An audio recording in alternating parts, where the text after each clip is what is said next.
Thank you, everybody, and welcome to this webinar.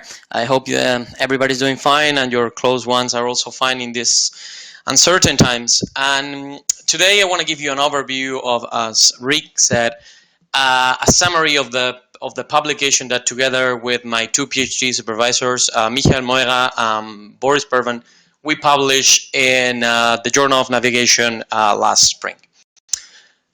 So the idea could be, one second, there you go. So I will give you, during these 30-35 minutes, through the work we did, and then we will, as Rick said, I will take as many questions as you guys have. So first of all, I wanted to introduce more or less the background and why are we doing this. We focus our research on GNSS integrity, especially applications for aviation. And one of the things that we've been, that it's critical for GNSS aviation is the error bounding. Either you do GBus, SBus, or in this particular case, we focus on advanced RAIM. The error bounding point here. So the first bounding, and also bounding, two-step Gaussian bounding, sorry. But none of those methods would analyze the impact of the correlation on and how the number of independent samples and how this correlation has to be taken into account when we are doing error bounding. So in response to these questions, in this presentation, we will go through 4 major points. 3 of these points were addressed in the paper. I took the liberty to add a 4th bullet point, which it is sort of an extension of a point that I introduced in the paper. So first of all, we analyzed the range error correlation for GPS and Galileo satellites, and we find an estimation of the number of effectively independent samples. Then, once we've done that, we derive an inflation factor to account for the sample correlation in these integrity bounds. And finally, and this is something that you will find in the paper at the very last session, we propose a particular fourth point. We will address the implications that this will have, particularly for ARAIM. But the first 3 points are extrapolable for any other integrity system, as in GBus or SBus. So basically, what I will do is I will navigate through the empirical orbit and clock error history and the empirical evidences that we see to support that something is going on in correlation behind. And based on this correlation and bounding analysis, we go to the ISM design, which for those of you who don't know, for those of you who are not familiar with the ARAIM architecture, I'm going to just sketch a couple things which are not necessarily that they're not needed to understand the correlation part, but you will need to understand a little bit of how ARAIM works for the motivation for doing this ISM that I just said. So for those of you who don't know ARAIM, so we have an ARAIM user, which are aircrafts in approach phase to an airport. They use GNSS, say A and B, on Galileo and GPS. Both constellations are operated by the corresponding constellation service provider. And we have what we call, originally we called Air Navigation Service Provider. Now it's recently renamed to ISM generator. So this ISM generator, basically what does is verify the commitments in terms of performance.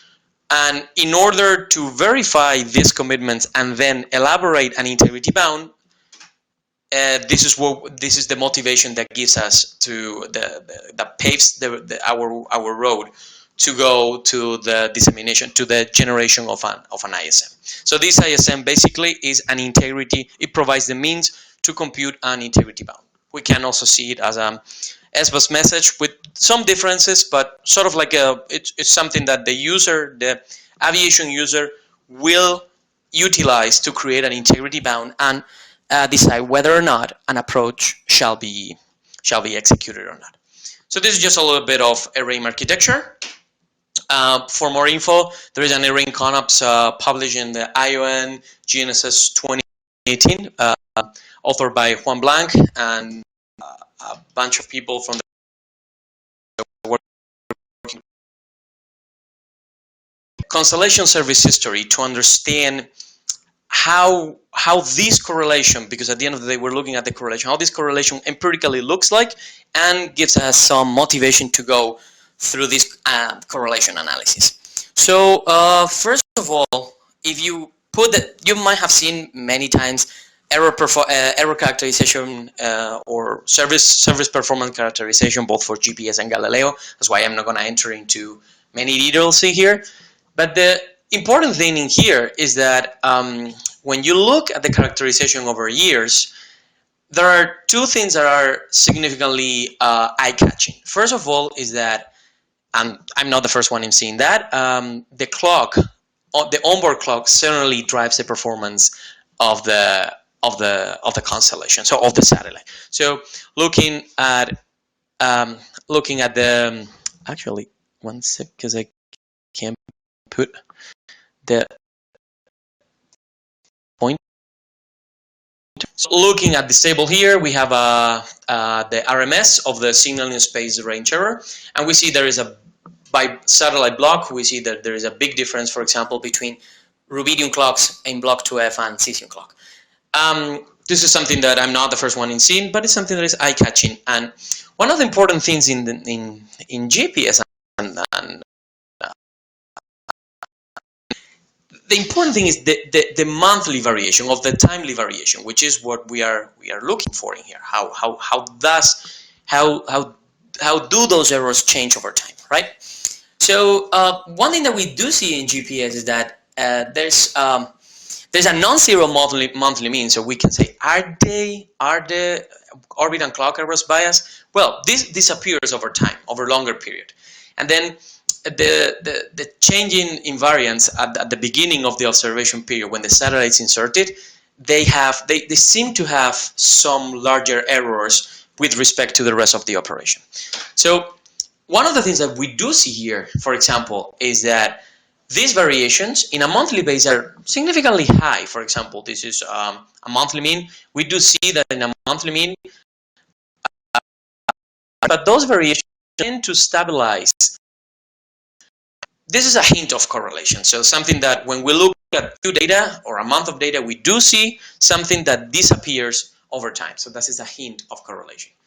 And something that we can see here, for example, and this is also a hint, is that Cesium clocks and Rubidium clocks, so satellites with Cesium and Rubidium clocks, they show totally different performance. So this is telling us that there should be something different in correlation, or there should be something different in the flavor of the data when we look at Cesium clock satellites with Rubidium clock. One of the things that also a paper from Todd Walter corroborates is at the very beginning, when the satellites are inserting, that this is something that doesn't happen in Galileo satellites, but was observed in GPS satellites. By the time the satellites are inserted in the constellation, the first weeks or 1.5 months, they tend to have a very large errors that are not representative of the operation of the constellation, which is something for stability or for the long-term, let's say, characterization of the error is something to be taken into account. In case of Galileo, there is a little bit more to say, especially when I was looking at the data. I started in the process when I started to do this research. That was back in 2015, and I ended it in June 2018 when I compiled everything for the paper. Galileo had experienced a tremendous enhancement in 2 or 3 years. One different thing that we did see between Galileo and GPS is that the core of the constellation, so the core of the distribution, was significantly narrower with respect to GPS. Not the tails, although we're not assessing in this paper the number of outliers or how those faults are behaving. We're targeting the nominal behavior of the error. And that when we look at the or it's significantly narrower. That one important thing that we did see in let's say empirical evidences will lead us to understand or to look for answers, right? One thing that we did see in Galileo is that in a monthly basis, the mean is not that big. There's barely no monthly mean when we look at the orbit and clock error, and the variations in monthly mean and in monthly standard deviation is not that big. So if we're talking about correlation, we might expect less correlated data in Galileo than in GPS, but we will go to that. Then where do time variations come from? As I said before, constellations are alive, and we have ground segment updates, we have satellite aging, decommission of satellites, but there is a trend, especially in Galileo, is 40 as the constellation, the performance was significantly enhancing. When we are doing the overbound, our question could be, how long do I have to monitor? Is it a month representative? Is it 2 months? Is it 3 months? And this is important, especially for bus of GBus. We have this time to learn and direct connection with the ground segment. In case of ARAIM, we rely a lot on the fault probabilities and in the error bounding provided by the integrity support message. So this is why it's so relevant to provide a safe and at the same time realistic bound for this error. So one thing that we do see is that the onboard clock certainly determines the time variability of the range error. For example, in Cesium clock, this is block 2F PRN24, so SVN 65.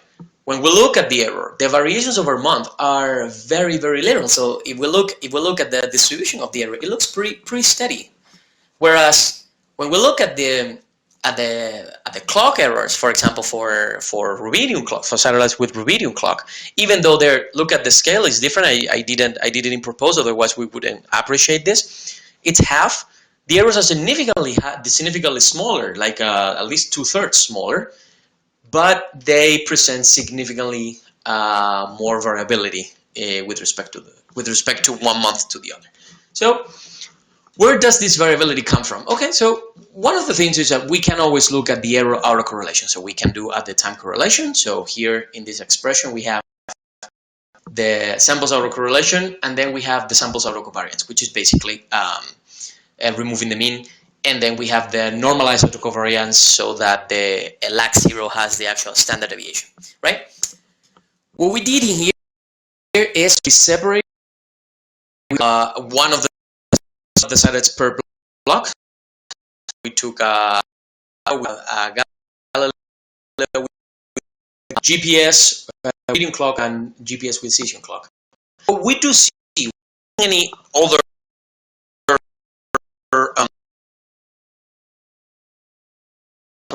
smaller than in the case of GPS, and also we see that Rubidium clocks present more correlation than Cesium clocks. So, but this is all qualitative. We cannot say anything quantitative now. So the important thing is we need to estimate how out of those samples how many independent samples we have, or even an ulterior question that could be, for how long do I have to monitor one satellite to have a realistic representation of the error? Well, this is what we're trying to answer in this presentation. So first we look at the time domain. Now we look at the let's go from one to another, and now this at least gives us more insight of what's going on in here. We see that something that I didn't mention before, sorry about that. These oscillations are half the 12 hours, half a day, so which is the periodicity of the orbit. And in case of Galileo, this periodicity is a little bit more. It's 14 hours instead of 16. Sorry, instead of 12. When we do exactly, so what I did in these two plots is basically taking the data that I showed in the prior slide and converted it into the frequency domain. And then what we do see is this strong component of 12 hours, and then the residual components of n 12 hours, right? One of the important things in here is that we see this threshold, this noise threshold for the yellow curves, which are the Cesium clock, versus the Rubidium clock, which are the blue. So what we were saying before is we do see more variation on a monthly basis for Rubidium clocks than for Cesium clocks in case of GPS. And one of the possible reasons that we can find is that the noise level for the Rubidium clock is significantly lower. So sort of like this noise in case of the Cesium clock mask the correlation. So I'm not saying that the Cesium clocks behave better than the Rubidium clock, because at the errors actually the errors in Cesium clock are significantly higher, like 2/3 higher than in case of Rubidium. But what we do see is that those peaks that we see, those peaks in the spectrum, what we do see is that those peaks get masked by the noise level of the clocks. In the case of Galileo, we don't see that much difference. Of course, we see also lower noise level, but we don't see that much difference between Rubidium clocks, so RAVS clocks, and PHM clocks. And then we will see that at the end of the presentation, you will see that numerically they don't differ that much. Again, this explains the autocorrelation result qualitatively, but still, what is the time between effective independent samples, right? So, or ulterior question, how long do I have to wait for getting that? In the paper, this process or this derivation is fully detailed. I'm not going to enter into many. I just want to give you the idea. So the first equation is for a stationary ergodic random process. We have the variance of the standard deviation, sorry, the variance of the mean and the variance of the. Actually, this is c squared. In the paper is explained why, because there's not an analytical expression for the variance of the standard deviation estimation, but it is an analytical. There is an analytical way to do it for the variance of C and the variance of mo. So basically, what we do here is we compare a stationary ergodic random process with the ideal white noise process, which is totally uncorrelated. So basically, the n sharp are dependent or white noise, the n, which is the color samples, right? So basically what we can do is that we can derive the ratio between correlated and effectively independent that makes the variance equal. The operations are explained in the paper. If you guys have more questions, I can go through later, but I just don't want to enter into that much details in here, mathematical details. So basically, as I explained in the paper, the idea is that we want to, so ideally, the estimation of the time between effective independent samples, the sampling interval, that would make this coefficient going to 1, right? So if I'm sampling, let's say that the true time between effective independent samples is 15 minutes. If I'm sampling every 15 minutes, this estimation here would be 1, right? So this coefficient coming from this equation, the estimation would be 1. Okay, so we can do that. The full derivation, as I said, is in the paper. If we do that, what we would see is actually that the estimation, in order to get the estimation of the C and the mu would be different. So basically the most restrictive one would be the one that actually fixes the estimation of the time between effectively independent samples, right? So what I did here is for the 4 cases that I plotted before, so GPS Cesium, HMI, as I said before, these two sets, so the fraction of effectively independent samples for Galileo PHM, pretty similar. As you see in the table, these two are closer than the ones between just have to look at the scale, which is not the same for obvious reasons. Otherwise, we couldn't compare. We see that this slope, in order to get to 1, would take significantly longer than this slope or this slope or this slope, right?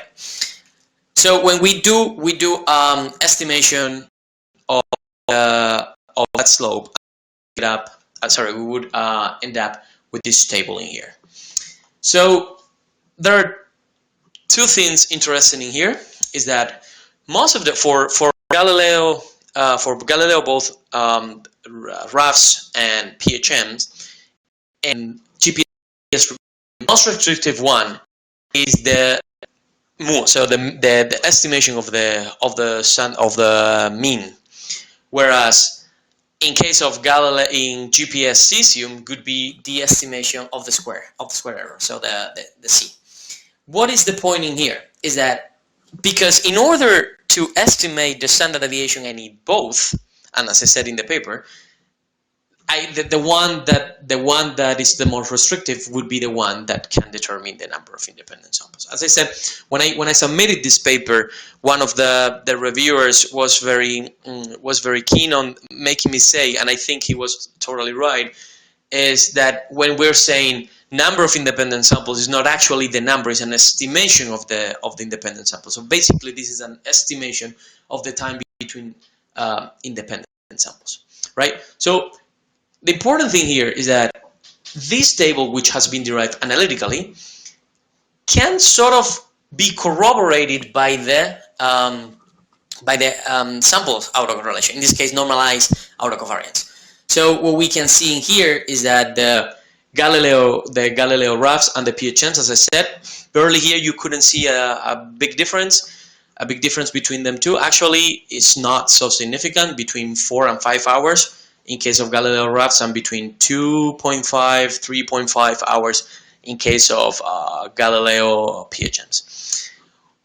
Many autocorrelation analyses would say is looking only at the normalized autocovariance, we could say, or we could estimate, we could sort of like thumb rule at the time between effectively independent samples, or the time that, colloquially speaking, the time when the data decorrelates.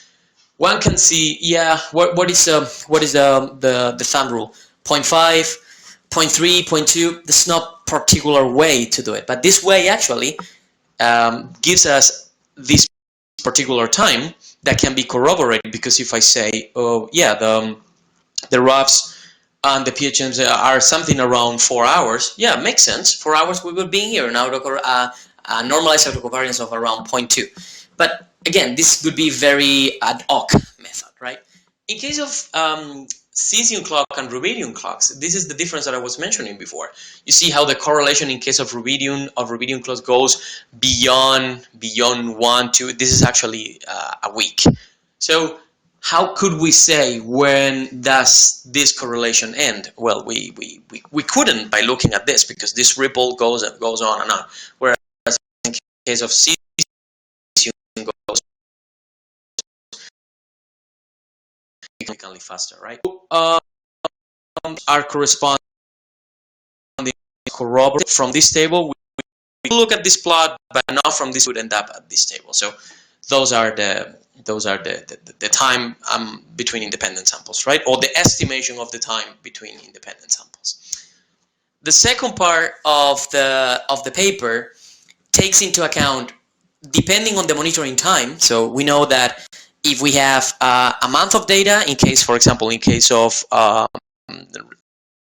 GPS Rubidium, we would have around 15 to 16 independent samples, more or less. Whereas in case of Galileo, we would end up with 120, or in case of Galileo RAFs, or 130. So now, by doing this, we can say if I monitor a month of data of Galileo, the nominal part, so the core of the constellation, nominal part, I could have more confidence of my estimation. But at the end of the day, this doesn't give us a feeling of the confidence. But how can we actually extrapolate that to numbers, or in a Gaussian way? How can we assess that? So basically, what we do is based on Bayesian inference, and assuming that the samples derived from a Gaussian population. We will go back to that assumption because I do get some questions about that.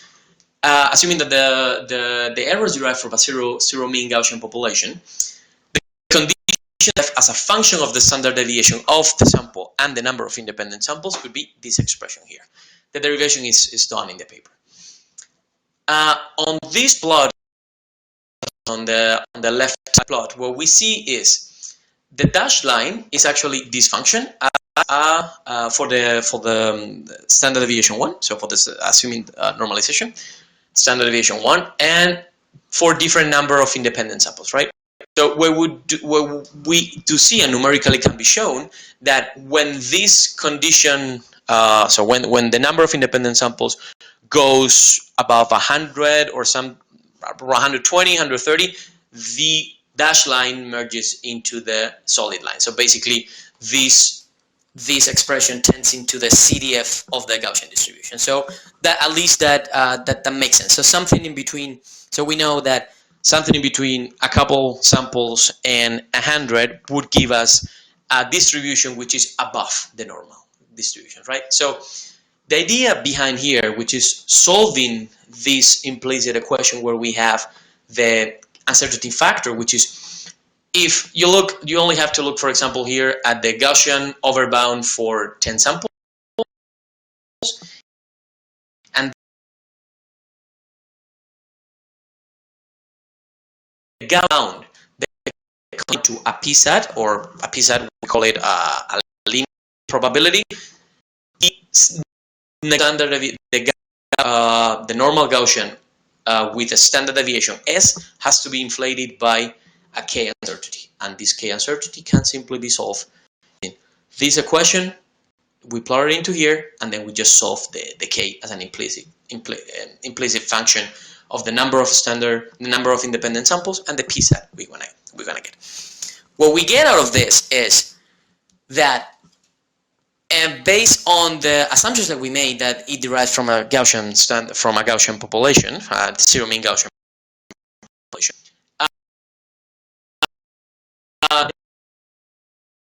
We're gonna get that, basically the limit probability for those of you who are not familiar with PSAT, and the number of independent samples. And as I said before, asymptotically it tends to 1. So basically, what it's telling us is that when the number of independent samples increases, this K uncertainty goes to 1. So basically, the overbound, so the sample distribution gets closer to the real distribution from where it derives, right? This, however, can be challenged, and more than 100 samples, the uncertainty.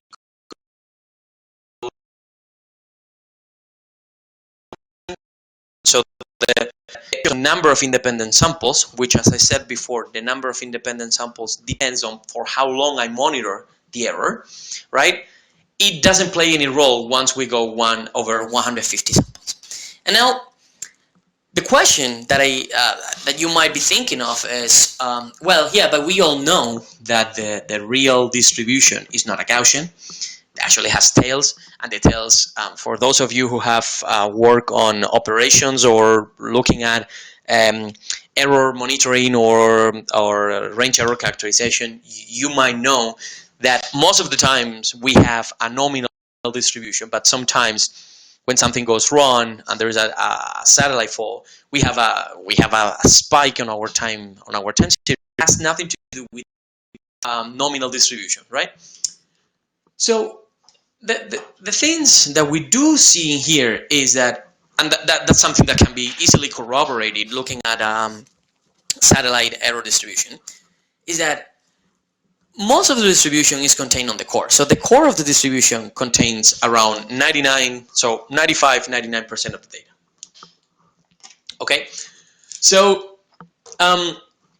those tails, as I said, for those who work on operation, those tails have to do not that much to a physical process behind, or sort of like physical or error characterization or error derived from a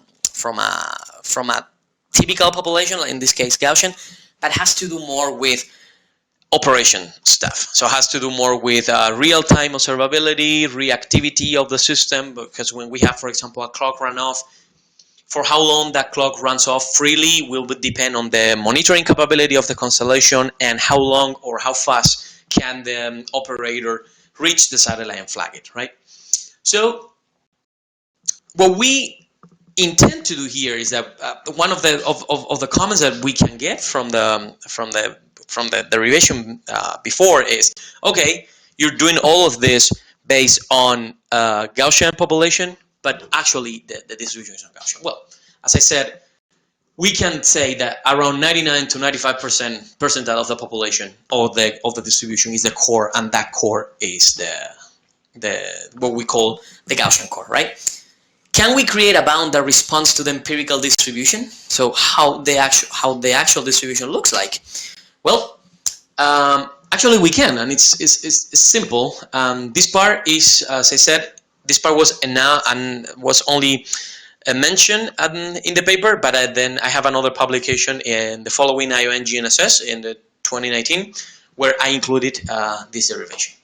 So basically what we do is at the end we have two distributions, one for the core here in orange and one for the tail here represented in green, and then we can just do simply a weighted sum, okay? And what we do is we break we break the distribution in a percentile. So here with a weight, what we call the weight.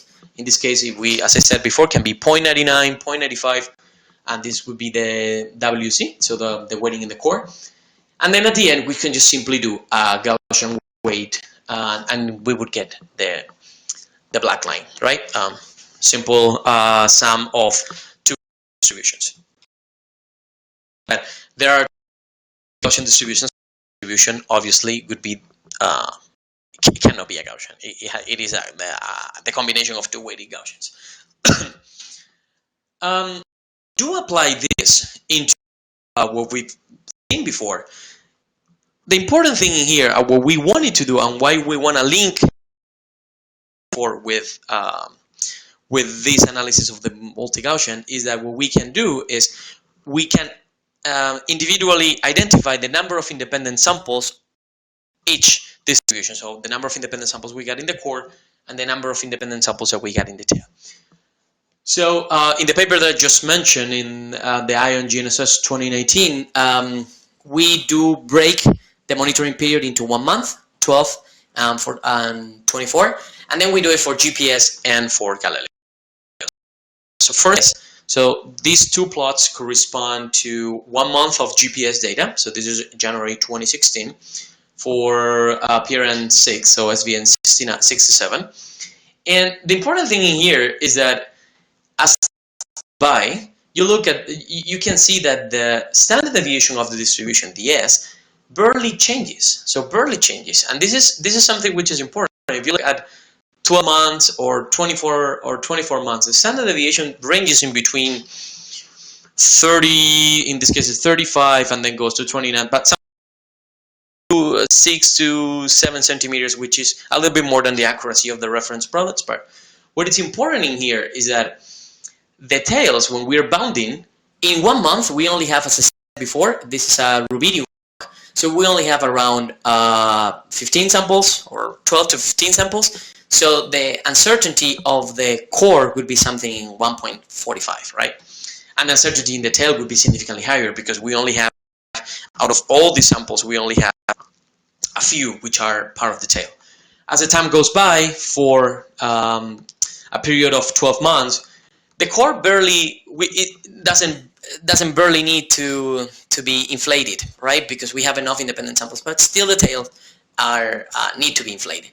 And same thing for the 24th month period. The K already converged to 1 for the core, and then in the tail we still have some inflation. One of the assumptions is, because this is this first approach, that the tail also derived from a Gaussian population, and also, which is actually a strong assumption, and we can compute the K uncertainty for the tails based on this number of independent samples. In an operational way, when we compute the ISM, what we could always do is that we do the bounding for the core in this way, which is realistic because it derives from a Gaussian population, and then the Gaussian on the tail can be based on the bounding of the Gaussian can be, for example, reactivity or capability of monitoring the constellation and reactivity. This is just an example. And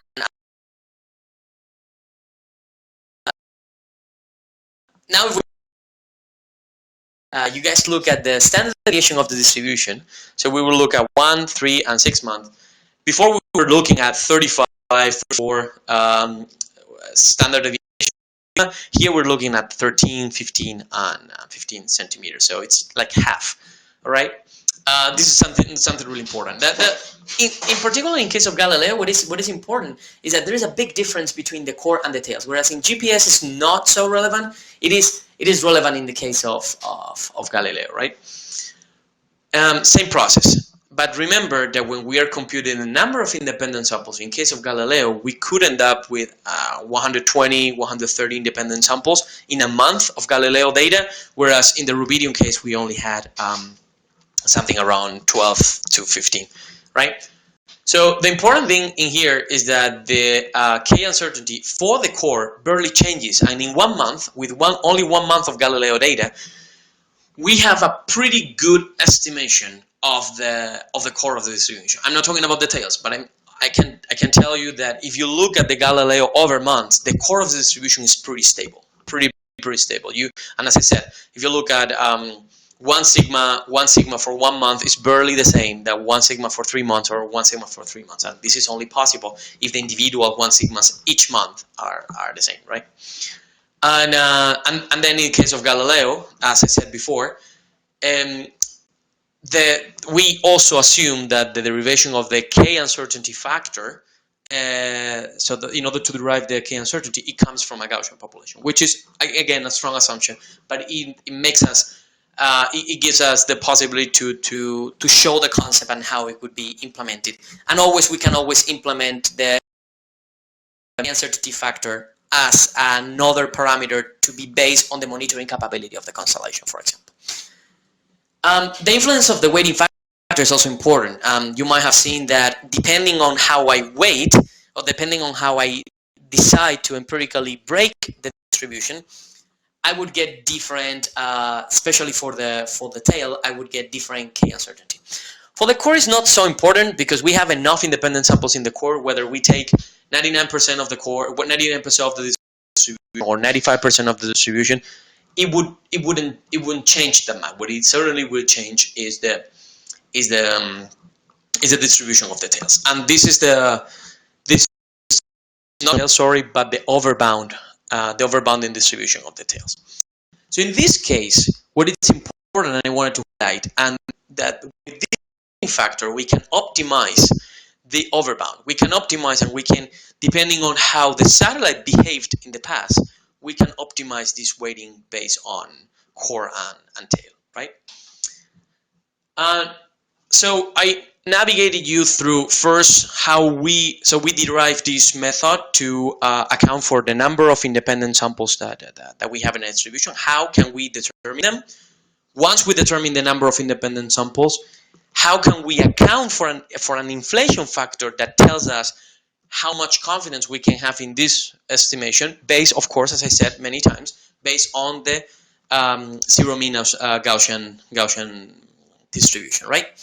Now, this is a little bit more particularized for ARAIM. So those of you who are more familiar with ARAIM, you would understand this better. But basically, what ARAIM does is ARAIM creates in the ISM, the ARAIM creates 1 bound for continuity and 1 bound for integrity. Okay. So if we look at the bound for continuity and accuracy, we have the user would compile it based on the sigma URE, and what we are proposing is that we showed that in this case, this sigma URE can be actually replaced by the sigma core, because it's the core, the overbounding of the core. Because for 1 sigma accuracy, or for a 95 percentile representation of the accuracy of the distribution, not integrity but accuracy, this shall be enough. for example, in the milestone 3 report or milestone 2 report, which is sort of like the summary of the ARAIM concept, it is fixed to 2/3 of the URI. It is fixed to 2/3 of the URI, being the URI the integrity bound. In case of the integrity bound, this is what I was saying before. This in here is 1 sigma bound of the integrity. 1 sigma bound of an integrity bound of the signal in space range error for orbit and clock errors. As I said before, we could make it a little bit better by saying, hey, can we split it into 2? And then instead of creating a 1 sigma bound, we can have a sigma bound, a bound made of 2 weighted sigmas, right? This is also in the ION GNSS 2019 paper. So what we propose is, instead of having only 1, we would have 2, right? And of course, this will have some impact for those of you who are a little bit more familiar with how the bounds are computed at user level, either for SBus, GBus, or ARAIM.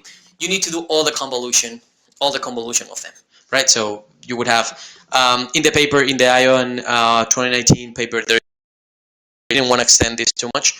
There is some simplification that can be done in an annex. Can be done on how to reduce the number of elements to be convoluted. Sorry. So the current single Gaussian ISM has 5 parameters. I'm not entering into how this is going to be disseminated or architectural. I'm talking into the overbounding theory in here. So this, what we could add is a 1 extra parameter, and then we would have the option A, a modified ISM structure with modified algorithm. So basically what we would have is a sail and a weighting factor, okay, which is the weighting factor that would be adapted to each distribution. Also, we have a second option, which would be the no extra parameter. This is a compromise. Be a modified ISM structure with a modified algorithm. So basically, we would broadcast, instead of broadcasting sigma URE and sigma URA, we would be broadcasting these 2, and then we would have a fixed compromise, let's say 0.95 weighting factor. And finally, we would have the current algorithm, which is no extra parameter, so we won't be modifying the current ARAIM algorithm, which is already has been already consensuated. But what we would advocate for is to, instead of sending sigma URE and sigma URA, we could have the sigma core and sigma tail separately. So we can have an integrity, so the integrity and the continuity bounds not unlinked as they are in the current architecture. Okay, so summary. Yeah, and I don't want to extend myself too much. So we have an onboard clock. So the onboard clock determines the error magnitude and correlation, as I said. So we did a stationarity and variance study, and what we did is we determined an estimation of the time between effectively independent samples, and based on Bayesian inference, based on the assumption that, as I said before, the assumption that we have Gaussian population and non-zero mean Gaussian population, which is pretty close to what we really have in the core, in the 99 or 95% of the data. We determine the K uncertainty, right? And then this is a summary of the 2 major things that I've been saying. So the time between effectively independent samples and the monitoring period for a confident core estimation. Oops, there was here. There should be there is a mistake here. There should be for Cesium. There should be something around 2 to 3 months here in here, and then for the Rubidium, for the GPS Rubidium, is something in between 10 to 12 months. Galileo RAFs around 2 months, and Galileo PHMs around 1.5 months. Of course, there is some variability because the satellites are not exactly showing the same behavior. This similar behavior among families, but not exactly the same. So that's why there is a range of variability, right? So the empirical evidences for data partition, they suggest that we can come up with a multi-Gaussian distribution for integrity overbound. And the inclusion in the ISM of this, so basically we would need only one more extra parameter, which would be the weighting factor, and replacing the two sigmas that we are already sending. We come up with a modification of the baseline MHSS, which is the MHSS is the multiple hypothesis solution separation, which is the baseline of the ARAIM algorithm. And then one compromise solution could be the 0.95 fixing. Okay. Future work, and this is what I've been saying before. The alternative for the tail banding, the tail distribution banding, the fact that we are using the K inflation factor the same for the core and for the tail doesn't have to stay like this. This is just the first approach we had. We can have alternative tail distribution or alternative bounding for the tail distribution. But the important thing is that this partition, we can make the most out of the fact that there is a distinctive part between these two things, right? And from an operational perspective, if we're trying to elaborate an ISM, it can make sense that the tails are governed, as I said before, the tails of the distribution are governed by the reactivity of the constellation, among other things. But let's say that the reactivity of the monitoring. So when we have a very, very, very long tail, can be just because the triggering of the flagging didn't happen in time, right? Whereas the core, as I said before, can be empirically seen as derived from a Gaussian population. And then based on Juan Blanc's paper, where he has an optimization of the binom, which I didn't enter into to describe because it's not relevant for the multi-Gaussian, but the binom is basically the nominal bias that accounts for signal deformations or continuous bias that the users can experience in the demodulation of the signal. And Juan Blanc presented a paper where he did an optimization of the sigma. He did it with one sigma of the sigma and the binom, so basically playing with the two parameters for the integrity. What I think it can be useful is explore this trade-off instead of having one sigma and the binom, having two sigmas and consequently the weighting factor. And I think that takes me to the end of my presentation. Thank you for listening. Hopefully I didn't go way too fast. And yeah, I think it's time for questions. If you guys, I'm here for answering if you guys have some questions. So Santiago, as we look, we haven't received any questions yet. Okay. Is there a way someone could contact you? You have your email address here. Yes. Hold on. We do have a question. Sorry, there is one question if you'd like to read. Oh, yeah. Okay, so the error distribution seems to depend both on the clocks and the ground processing. You mentioned Cesium versus Rubidium and also GPS with the spectral lines at many multiples of the orbital period versus the Galileo, mainly one. Did you look in the characterization of the clocks of the ground? How would the distribution? This would tell us something about the means that we have to tighten ARAIM bounds. Yeah, that's Christoph. I don't know which Christoph was that, but whoever made that question is a pretty good one. Of course, the synchronization when we're doing the ODTS is pretty dependent on the timekeeping on the stations. I did not look at that. I think it's a very good point that I could look into because I'm not really.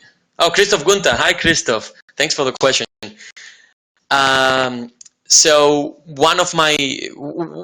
this is a very good point in the sense that the fact that Galileo, for example, that Galileo has a different ground processing or different clocks on ground can have a big impact in why the Galileo distribution is significantly less correlated than in case of GPS. Also, one of the things is that Galileo has an update rate significantly higher than GPS. For example, when we are receiving new, so Galileo is releasing new navigation data batches every 12-15 minutes. Depends on the setup. Whereas GPS does it every 2 hours. Longer longer, we have losses, which might lead to longer correlation times. But that wouldn't explain why we see that much difference between Cesium and Rubidium. I hope that I answered the question. Christoph, is not, since I have your email, I can always send you an email and discuss. Thank you for the question. Okay, I have another one. Maybe I missed the point, but how did you come up with the required duration for reliable? I was thinking. Oh yes, how do I come up? Let me show you. See, I can go back to the. We can go back to this. Yeah, I said it fast here. So it was Christian. Thanks for the question. So basically, what we do.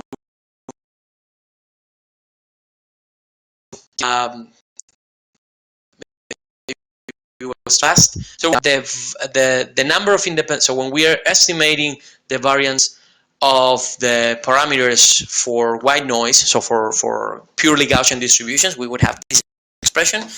Whereas when we're estimating it for stationary ergodic random process, where we do have color noise, this expression. This is taken from Pearsall. It's a good book from the I think it's called Random Data, and it's pretty good. And this we say, okay, in order. So here we have color data. So those n are correlated samples versus this one correlated samples. So let's say that I want to have exact. So in order to have the same confidence. Or the same variance, I'm gonna equal these two equations, and I come up with this fraction, right? So technically, the fraction would say this would be always below 1, of course, because you will always this would be always above 1, because what you have is you will have always more correlated samples than uncorrelated. Okay, and what you do is what you want to do is 1. Okay. And basically, this is the slope of the. So what you can do is estimating the slope. Okay, so what we did here is estimating the slope. Of course, because you see this noise. This noise comes from the fact that what you are doing here is an estimation of the. This is an estimation of the correlation of the function, not the true correlation function. If you had the true correlation function, what you would see is actually. If you had access to the true correlation function at the samples that you so could be mathematically purely characterized. What you would have here would be a straight line. Hopefully I answered that. That was Christian. Then you're showing a method to overbound the long tail. It does. Is it correct? Yes. I think I said a couple times. First of all, what we have is the partition between orbit and clock. The partition between core and tails. Okay, and what I was saying before is that the overbound of the core, okay, can be so this inflation factor. It is legit to say that can be derived from all this expression coming from a zero mean Gaussian population, and that's how we derive. So this expression, which is basically the one that gives us the K uncertainty based on the number of independent samples and the PSAT that we want to, so the depth in the distribution we want to get. Now the question is, and it's very legit when you say, if you do this for the tails, it's fine if you break into two distributions. The point is, this inflation of the uncertainty, so this inflation based on the number of independent samples, is coming from this equation, and this might be a little bit, that can be challenged, and that's why I said as a final remark, I said we can maintain this dual bound core and tail, but maybe we can derive this uncertainty factor not from a Gaussian, but from, for example, from extreme value theory. So yeah. Okay. Okay. Which rate would you recommend for the update of the ISM with the change you propose? Maybe you mentioned it during the presentation. Okay, Mariano. I'm not entering here into. This is a very good question. I'm not entering, especially because it's a topic right now. The rate of the ISM, my proposal would be depending. So the rate of the ISM would be depending on the margin Overbound has. I don't want to enter into that in here because it would be a long discussion. But let's stick to what working group C says in the milestone 3 report, which is for on a monthly basis. Okay, we could elaborate way more on that, but I don't think we have the time to do that. But yes, very good question. There are methods to eliminate the long tails due to clock errors. Wouldn't that be a better way to overbound? Oh yeah, that's a good question. The important thing was Ernesto. Thanks for the question. The important thing is that you cannot eliminate those because at the end of the day, you need to bound whatever the user saw, whatever was there. So if you're saying, can I remove those tails? No, you can't. You can't remove those tails because those tails were there. So the bound that you're putting in the ISM, it's gotta be a bound that it's again bounding down to the PSAT that you're committing. So the true distribution is what it is, and we have to deal with that. Now we can make an adaptive, maybe, or a more realistic bound. But no, we from an integrity point of view, we couldn't get rid of the tails. We wish. I mean, I wish we could, but certainly we can. In ARAIM we can. This is not like SBUS or GBUS where those things are not important because those could be warned by the ground segment of GBUS or SBUS. Yes. Okay. Hi. Will the presentation slides for the web? Yes. The presentation, Rick. I'm not. The presentation, I'm not sure whether it will be available, but certainly the video will be available, right? Yes. If you'd like to make the slides available, we can do that as well. Yeah, I can also share the slides, of course. I will send you some data. Oh yeah, I'd be very interested, Ernesto. Thanks a lot. I'm sorry, I have to go to the virtual meeting. How would you apply your method to other sources of correlating noise, multipath or very high observation rates, and integrity? That's a very good question. How to do it? Well, basically you could do basically the same, because when we are doing here, where we are doing in this expression, we're not assuming any kind of underlying distribution in here. So the input data, so basically the input, the X, which could be a random process, could be whatever. So what you would do is basically computing the correlation function based on the data you have, and then you would have another result. Of course, this ratio would depend certainly on the input data that you put. I would be curious to do it with multipath, but the method that doesn't assume that this comes, or doesn't make any assumptions that this comes from any particular set of data. It does from here for the Bayesian inference, but for the determination of the estimation of the time between independent samples, no, we simply take the data as it is, and then we compute these functions numerically. No assumptions behind. Okay. Okay. Virtually 100% of the phase and frequency clock errors can be removed. Okay. Yeah. I mean, if you send me something, I'm not saying that it cannot be removed. What I'm saying is that if you have an error, if you have a clock error that was there, and you had a clock error that lasted, for example, I have in my backup slides. I think I had this thing here. For example, this is GPS satellite that was PRN1. That was October 2017. That happened. I mean, it was corrected. I think that was a couple hours. It was corrected, and it didn't enter into the fault. I didn't mention that because the fault definition as per GPS commitments could be 4.42 times the broadcast URA. The broadcast URA there was 2.4, so 4 times more or less would be like 60 meters around. more or less, 50 meters, and it only reached 6.8 or something like that. So this is not a fault. This will go part of the tail, but as you can see here, it has nothing to do with the nominality of the distribution.